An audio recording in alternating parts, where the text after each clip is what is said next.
By the end of the 19th century, Manchester had gone from a tiny little nowhere, as I like to call it, to blazing a trail for the Industrial Revolution, becoming the world's leading industrial powerhouse, at least for a short window of time during that century. And in this series, we've also looked at another revolution which kind of began in Manchester, the revolution of people, the revolution of the labour movement. The world had changed a lot thanks to Manchester, but within all of that time it still remained lost in a wilderness of knowledge. And by the middle of the 19th century, Manchester also started to attract a glittering array of scientists and engineers who all used the city as their base for some of history's most fascinating discoveries. Revolutionising how we think about the very nature of the world around us, our place within it, and some of the possibilities lying before the human race. From the very small to the very, very big.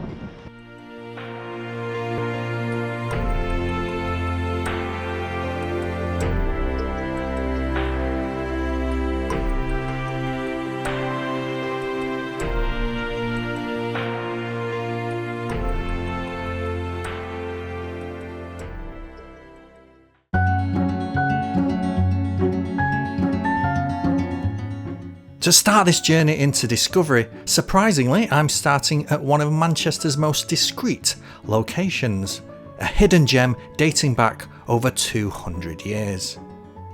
One of Manchester's longest running institutions, the Portico Library, was established in 1806, just as the town was taking off in its industrial whirlwind. Leading businessmen of the day wanted a newsroom and a place for reading in the city, and so this subscription library was built, with 400 subscribers initially signed up.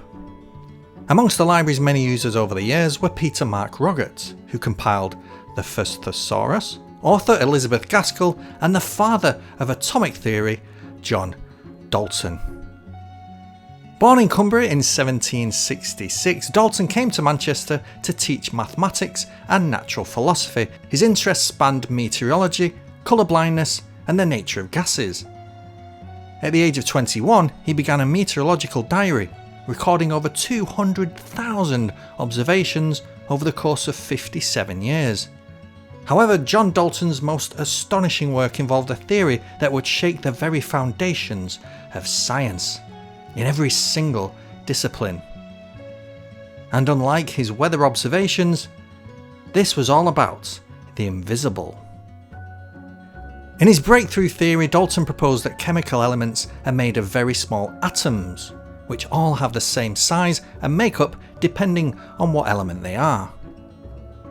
Using only observations of chemical reactions and precisely measuring how gases combined and separated, Dalton built on work by other scientists to start making chemical formulas about these interactions.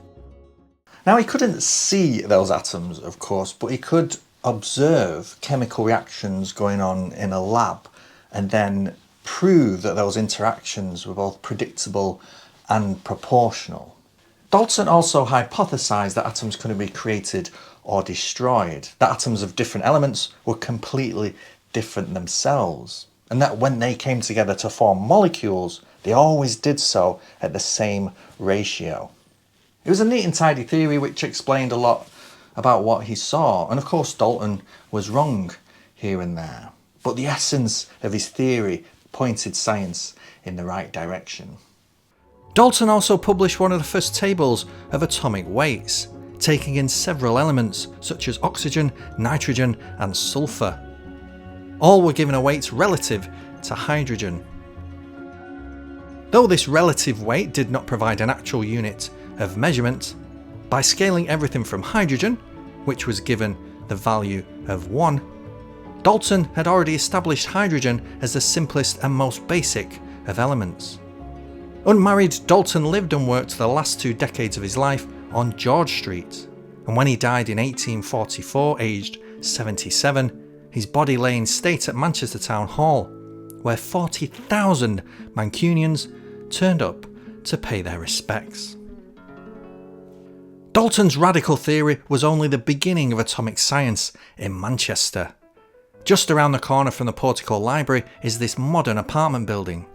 A blue plaque on the wall here indicates that on this spot stood the Manchester Literary and Philosophical Society building, one of the country's oldest learned societies, established in 1781.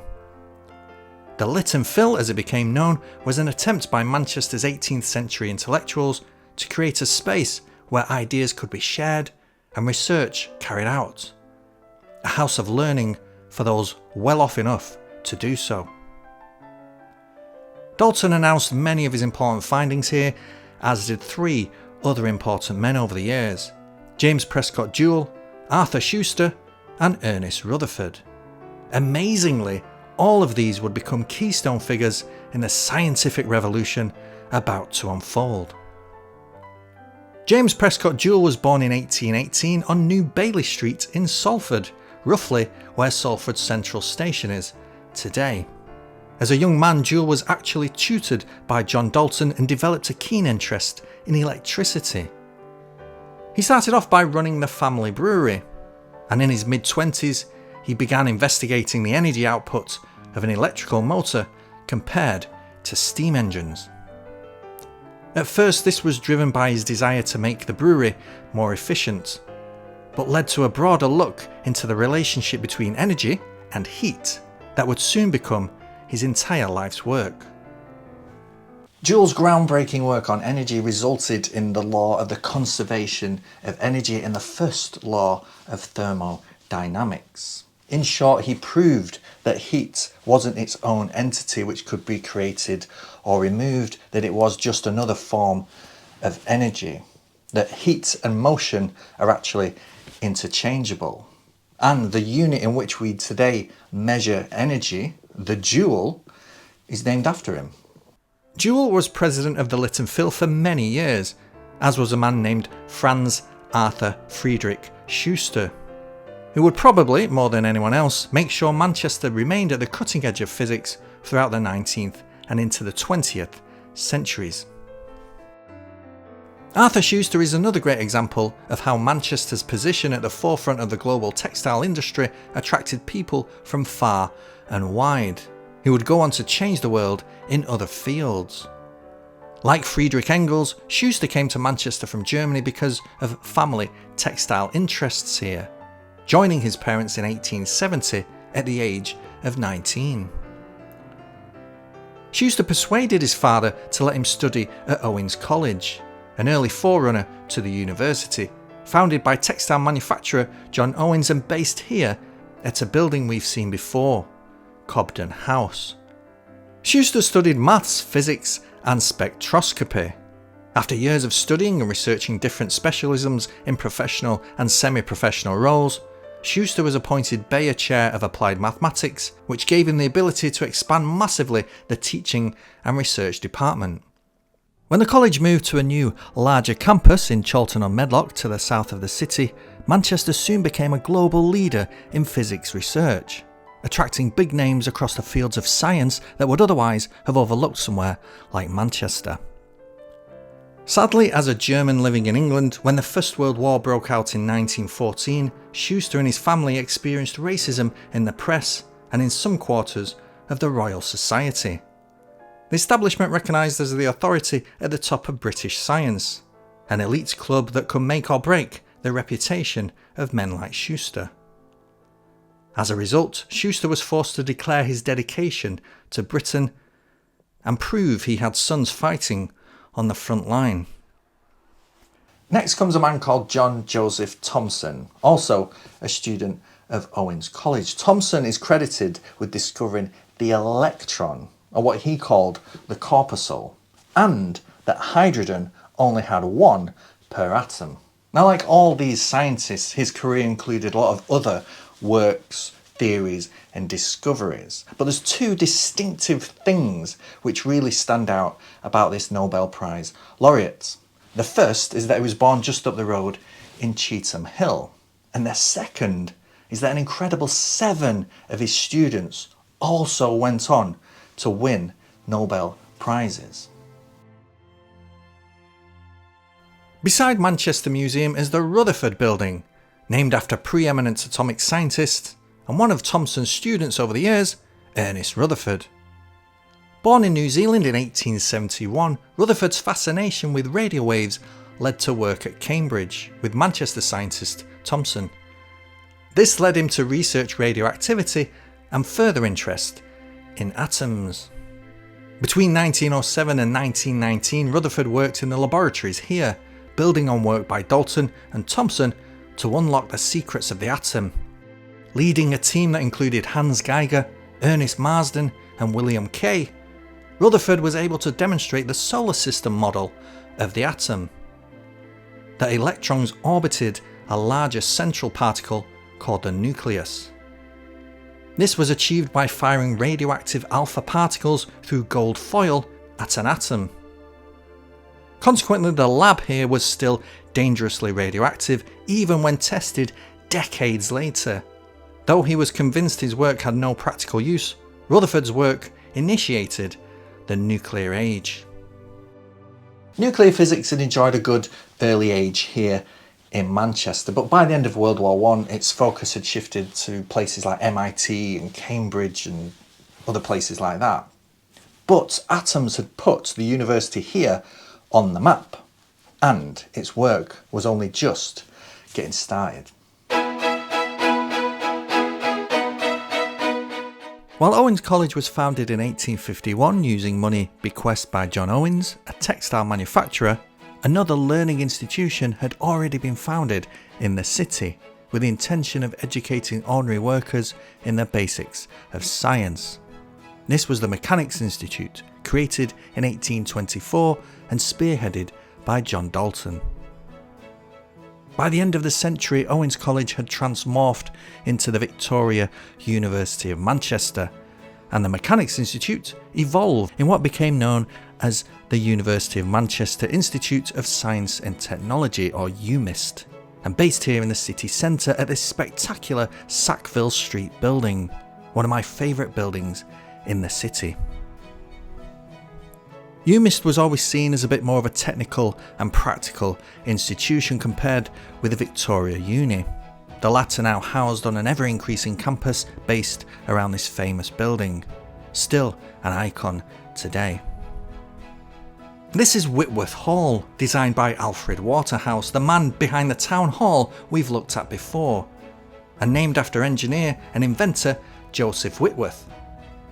Born in Stockport and the son of a minister, Whitworth was given the apprenticeship at a mill in Derbyshire, where he grew both fascinated by machinery and frustrated at its inaccuracies. Learning how to build improved machines in London, Whitworth returned to Manchester and set up his own workshop, manufacturing machine tools, eventually establishing measurements to within 1/1000th of an inch. He also invented an early sniper rifle called the Whitworth rifle, known for its accuracy. Whitworth also turned his hand to philanthropy, funding the Whitworth Scholarship and gifting money to a new art gallery down the road from where the new university was established. Whitworth wasn't the only great mind in Manchester making waves away from atoms. There was perhaps no more fascinating a figure to walk the halls of the university here in the first half of the 20th century than Ludwig Wittgenstein, perhaps the greatest philosopher of the modern era. He was also at other times a soldier, a hospital porter, a teacher, and an academic. After studying mechanical engineering in Berlin, Wittgenstein came to Manchester in 1908 to study for a doctorate in engineering, but also to develop his keen interest in aeronautics.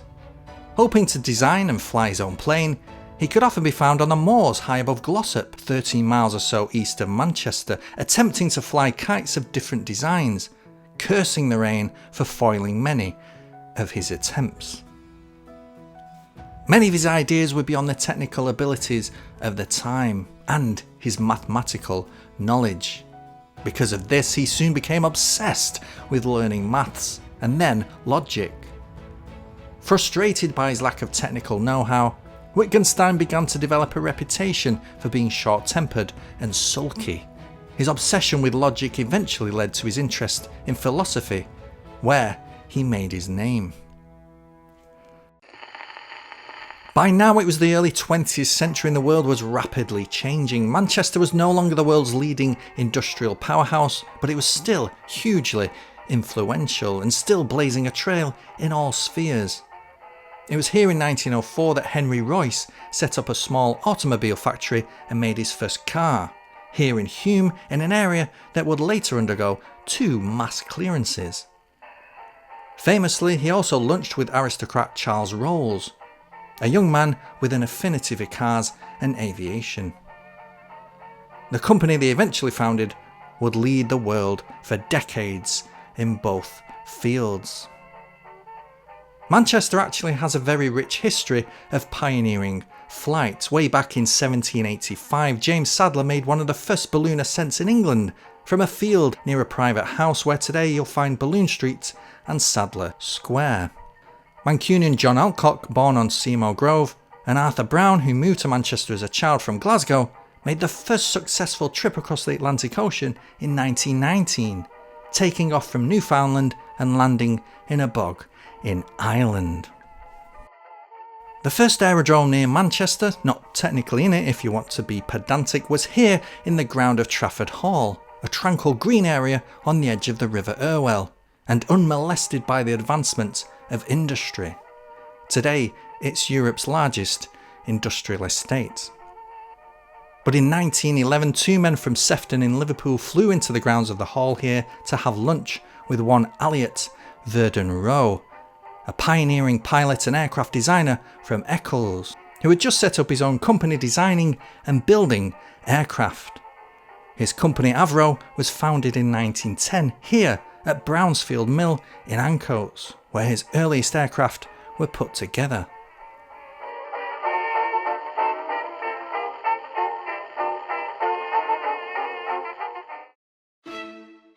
For a city teeming with history makers, Manchester has a shockingly low number of statues and memorials, but one you can find today in Sackville Gardens, just off Canal Street, is one of Alan Turing.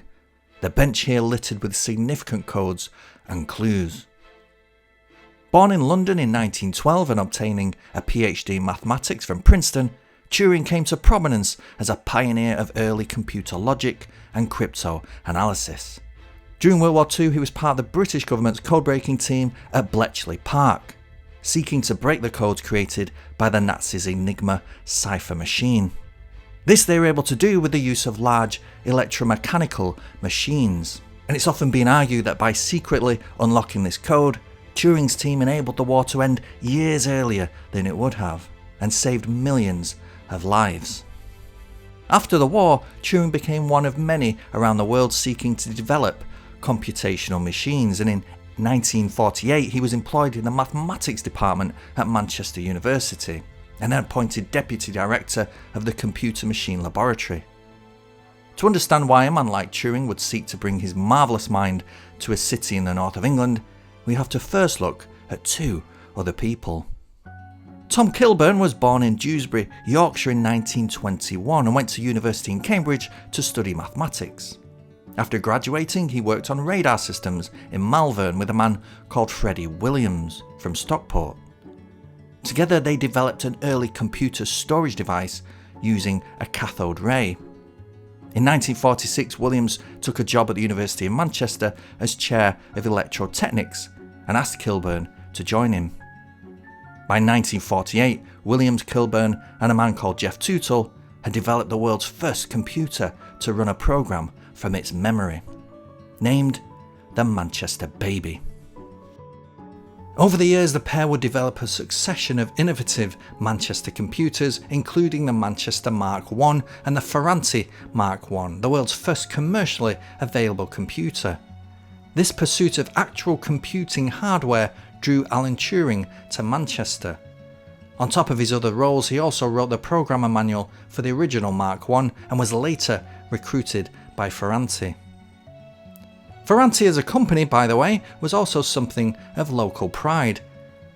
Set up by Liverpool-born son of Italian immigrant parents Sebastian Ziani di Ferranti, the Ferranti company was originally set up as an electrical engineering firm and established a large manufacturing base in Hollingwood, Oldham.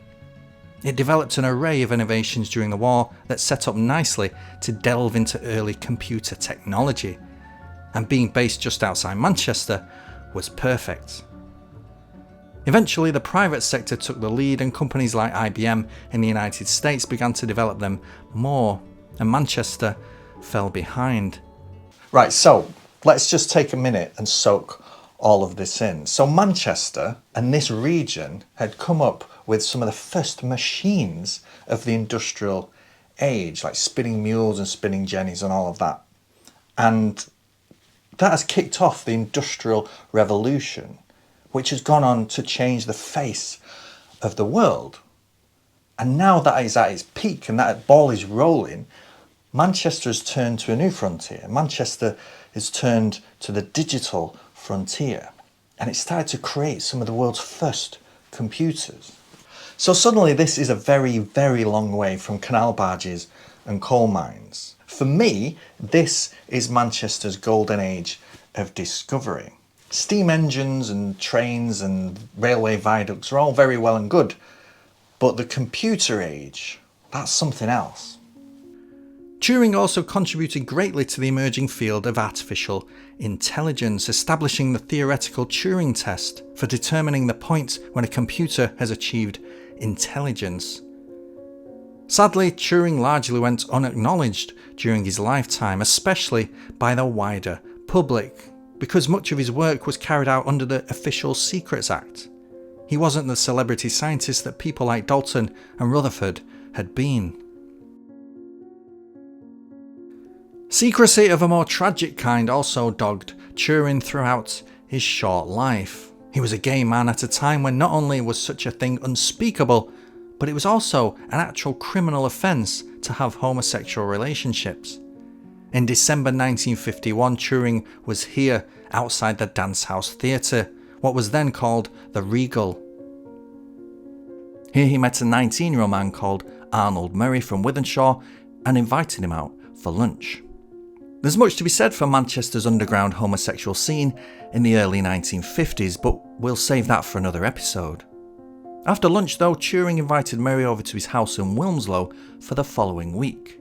And when Turing's house was burgled shortly after the visit, Murray admitted to him that he knew who had done it.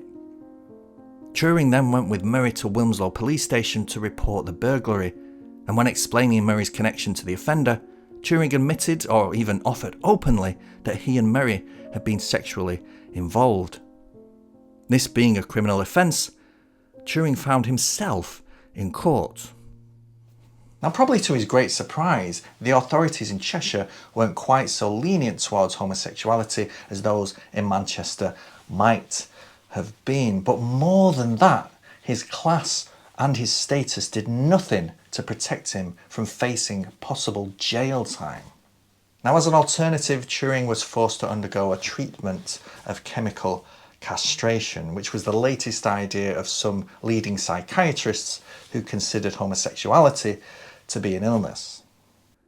The secret state couldn't or even wouldn't protect him from this fate, and for a number of reasons, Turing was hung out to dry by the government and colleagues alike. There's evidence to suggest Turing took his treatment reasonably well, but in any case, on the 8th of June 1954, he was found dead at his home here, a post-mortem indicating cyanide poisoning. A half-eaten apple next to his bed was never tested for cyanide, but it was assumed that this was the means of how he had consumed the fatal dose. This statue and a major road to the east of Manchester are but a handful of memorials to the great man.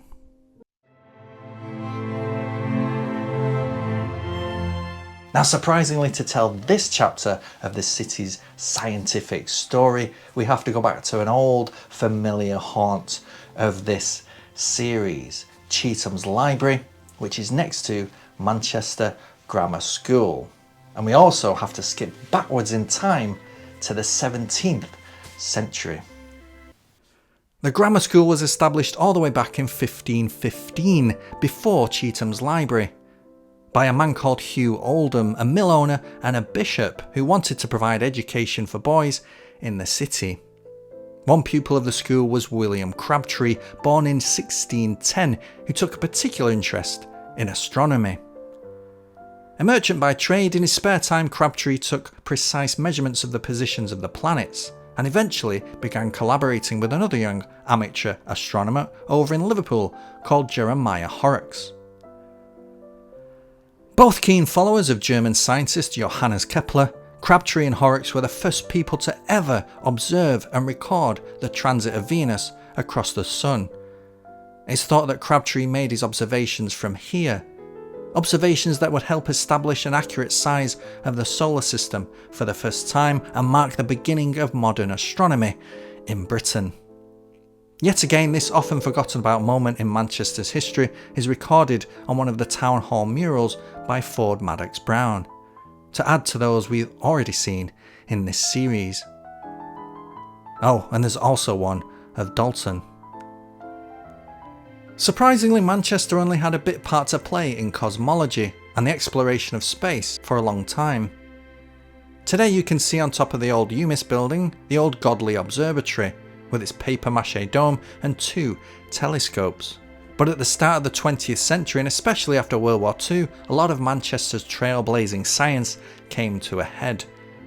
Once again, a brilliant outsider found his thread weaving into the fabric of Manchester. This was Bristol-born Bernard Lovell, who came to the university here to research cosmic rays before the outbreak of the war. During the war, Lovell became involved with the development of radar technology and then returned to the uni to pursue studies into cosmic rays using an old military radio detector. However, background interference of the heavy network of trams in the city forced him to set up elsewhere, and he looked to deepest, darkest Cheshire. Here at somewhere called Jodrell Bank, Lovell set up the 66-metre transit telescope, a wire mesh suspended from a ring of scaffold poles high off the ground. At the time it was the largest radio telescope in the world and found the first ever radio source from outside of the galaxy by detecting the Great Nebula in Andromeda. But the transit telescope was static and could only tilt its angle very slightly. What astrophysics needed was a radio telescope that could cover the whole of the sky, and to do that it would have to be mobile on 2 axes. And so came the Mark I, later known as the Lovell telescope, built in 1957. The largest in the world at the time and still the 3rd largest even today, 7 decades later. The Lovell telescope has spent its existence tracking probes, communicating with spacecraft and being involved in huge international projects that have sought to learn more and more about the universe near and far. But the very fact that it's still here, still in use and still very much one of the largest structures in the entire country, visible from miles and miles around, is a testament to the university, the enduring spirit of scientific discovery and the ability of Manchester to draw the most creative minds into its warm embrace. And yes, this is Cheshire, not Manchester, and half the people in this video didn't even come from Manchester, but that is what is great about this city. It was small, it was grim, and it was industrial, yet its ceaseless spirit for discovery drew like-minded people from far and wide, and many of their discoveries went on to change the entire world. And you might have noticed I haven't mentioned how these stories have ended, about Alan Turing getting a pardon, about the development of nuclear reactors, and about the legacy, the scientific legacy of the city today, leading the world in things like graphene research. And that's because there's another story of Manchester to look at now, the story of Manchester in the 20th century, from its role in the war, the swinging 60s, into the post-industrial decline. It's about the people and where they came from, the slum clearances and the booming suburban sprawl. It's about the Windrush generation, the origins of Canal Street as it is today, kitchen sink dramas that went on to inspire world-famous soap operas, and a little punk gig that caused a major cultural shift that reset the city as a gritty alternative to the mainstream.